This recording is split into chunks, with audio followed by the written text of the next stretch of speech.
दो तीन चीजें थी वैसे जज साहब, एक चीज और कि हम जो लाइव का सिलसिला मतलब इतने मोस्ट सीनियर हमारे वकील साहब हैं, कुरैश साहब भी है, ये जितने भी, हम किसी को नीचा दिखाने के लिए नहीं है या किसी की सफाइयां नहीं, हम जो फैक्ट्स हैं, जो हकायक हैं, वो रखने के लिए कोशिश करते हैं कि लोगों को टाइम दे।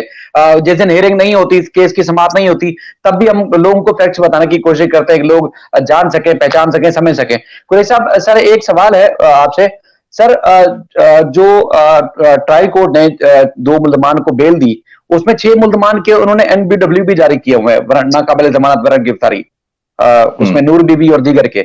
तो सर लोग ये सवाल पूछ रहे थे कि दो मुल्जमान की जमानत होगी तो फिर उनका वारंट का क्या स्टेटस होगा? मतलब पुलिस उनको, पुलिस को, अदालत को मतलूब है? शायद बिल्कुल मतलूब है, क्योंकि उनको रेड पेन से वहां पे चालान में लिखा गया था, एब्सकॉन्डर डिक्लेयर किया गया था, लिखा गया था। डिक्लेयर होना फिर वो इख्तियारी वगैरह का तो एक अलग प्रोसेस होता है ना।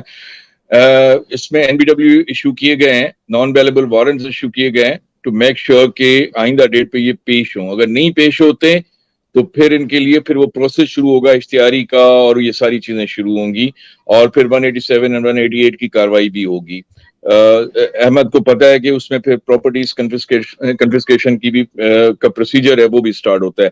अच्छा, शायद एक सवाल, क्या मुसलसल कुछ सवालात आ रहे थे यहाँ पर, उनमें से एक है अपना क्विक रिपोर्ट के नाम से कोई है, उन्होंने सवाल किया था कुरैश साहब आज बता दें कि होगा क्या केस का, फाइनली केस का क्या होगा। बेटा देखिए, यहाँ पर जैसे शाहिद ने बताया ना कि हम महज हवा में बातें करने के लिए नहीं बैठे हुए हैं, रिपोर्ट शाहिद भी कर रहे हैं, हम लीगल पॉइंट्स पे डिस्कस कर रहे हैं, अहमद और मैं कर रहे हैं। बेटा it can't be one sided ना, it always takes two to tango. दोनों तरफ की इन्वॉल्वमेंट होती है, दोनों तरफ का जो होता है ना इनपुट आपका कितना है। मैंने पहले दिन से कहा था कि we are standing on a very strong footings, हम बहुत स्ट्रॉन्ग फुटिंग पे इस केस पे खड़े हुए हैं। हमसे मुराद जो नैरेटिव हम बिल्ड कर रहे हैं, जो नैरेटिव हम लेकर चल रहे हैं, तो हम बड़ी स्ट्रॉन्ग फुटिंग में। ये अप्स एंड डाउन जो है ये इंटरलॉकेटरी एप्लीकेशंस में आ रहा है, जो इंटरिम रिलीफ हो रहे हैं, बेल भी इंटरिम रिलीफ होता है ना, ये कंप्लीट केस नहीं होता। असल तो आप हमसे ये पूछिए कि ट्रायल स्टार्ट होगा तो ट्रायल का कंक्लूजन क्या होगा। तो हम क्योंकि स्ट्रॉन्ग फुटिंग पे खड़े हुए हैं, तो ट्रायल का कंक्लूजन हम on the basis of the legal points हम बता रहे हैं कि ये केस इंशाल्लाह ये डिसाइड होगा। और उसके अलावा भी हम एक, जैसे मैंने पहले भी डिस्कस किया था, एक दूसरे केस को भी प्रिपेयर कर लिया, वो भी फाइल कर रहे हैं कुछ ही दिनों में, जिसमें ओवरऑल जनरली हम बच्चियों के लिए, और इस तरह की जो कोर्ट्स में शायद ने रिपोर्ट किया कि छोटी बच्चियों को छोड़ दिया जाता है, तो इस तरह से भाई फिर मैरिज रिस्ट्रेंट एक्ट का फायदा क्या हुआ, 18 ईयर्स का फायदा क्या हुआ। तो उन सारी चीजों का हम जुडिशियल रिव्यू के लिए भी चाह रहे हैं। The entire domino, the aura created from this case, beta, it reminds me a dialogue from a movie called 300 Sparta. You might have seen that. आपने देखी होगी अहमद 300 Sparta. जी sir. The world will see that three men stood against a tyrant, that few stood against many, and before this battle was over, even a god king can bleed. तो even a god king can bleed. ये case जो है ना बहुत बड़ा impact छोड़ने वाला है सोसाइटी पे, और सोसाइटी एट लार्ज पे बड़ा इम्पैक्ट छोड़ने वाला है। ये मेरी रिस्पॉन्सिबिलिटी थी, क्योंकि आप सवालात कर रहे थे, मैंने पढ़ा वो सवाल, तो उसको रिस्पॉन्ड करना बहुत जरूरी था। जी सर, उसमें जो शायद आपका सवाल था कि एनडब्ल्यूडी का, तो एनडब्ल्यूडी देखें, वो मुल्जमान जो है ना वो मतलूब है, वो भाग रहे हैं कोर्ट से और कोर्ट पे नहीं पेश हो रहे हैं, तो उनको गिरफ्तार करके कोर्ट के सामने पेश करना है। अच्छा, कोर्ट में अगर वो पेश नहीं होते हैं, कहीं छुप जाते हैं, भाग जाते हैं, तो एब्सकॉन्डिंग का जो है उन पे फिर कार्रवाई शुरू होती है, इश्तिहारी, फिर पब्लिकेशन शुरू होगी उनके खिलाफ, इश्तिहारी डिक्लेयर किया जाएगा।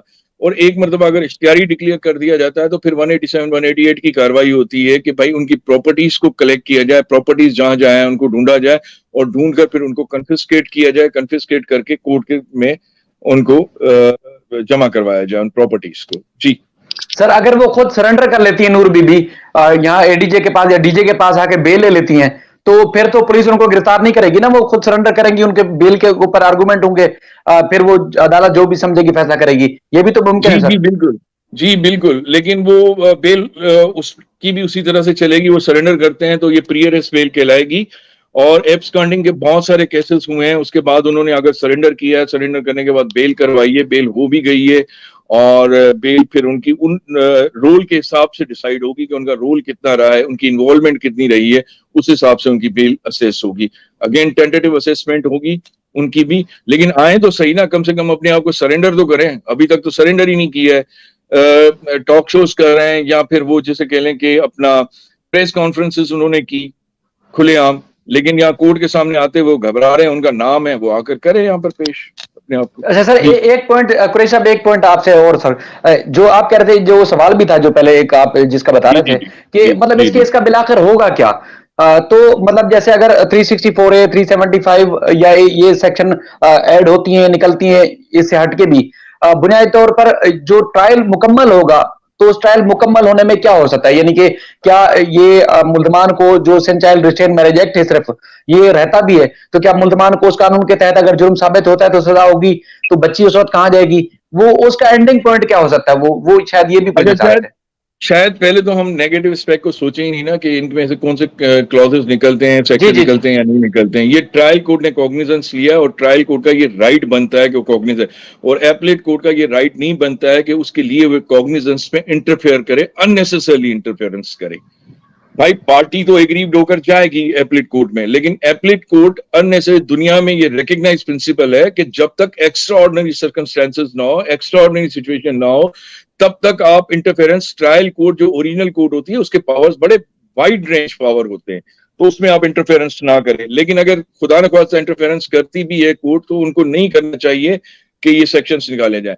रही बात चाइल्ड मैरिज रिस्ट्रेंट एक्ट की, या जो सेक्शंस लगाए गए हैं पीपीसी के 364A, 368, 375, तो खैर उन्होंने सब्जेक्ट टू एमएलओ रखा हुआ है।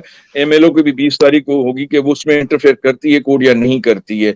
इस वक्त एमएलओ इंटैक्ट है, सिर्फ इंटरिम रिलीफ के तहत उनको सस्पेंड किया हुआ है कि उसके आर्ग्यूमेंट्स हो जाए तो उसके बाद एमएलओ डिसाइड होगा।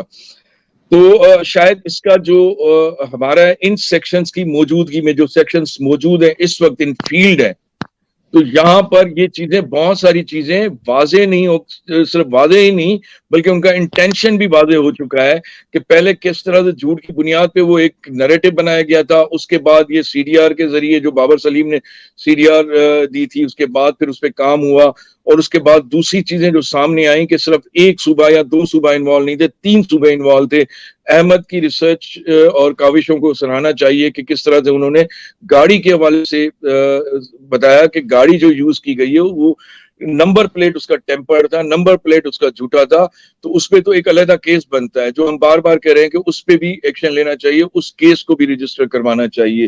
तो ये सारी चीजों की मौजूदगी में, इंटेंशंस की मौजूदगी में आप इतने भले मानस तो नहीं थे ना कि बच्ची को जिस तरह से अगवा करके लेकर जा रहे हैं, सिर्फ शादी का इंटेंशन था आपके ऊपर। ये बात तो अलग है कि इस एज में शादी हो सकती है या नहीं हो सकती।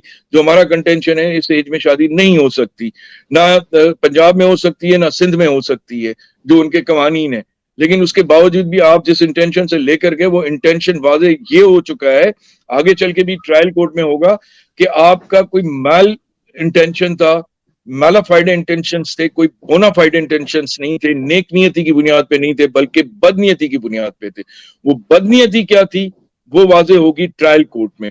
ट्रायल शुरू होगा। मेरी रिक्वेस्ट भी है इस चैनल के थ्रू, अब ये किस हद तक कन्वे होता है मेरा मैसेज, कि भाई ट्रायल कोर्ट्स अननेसेसरली जो है ना उसमें इंटरफेयर ना करें, और ना ही करना चाहिए।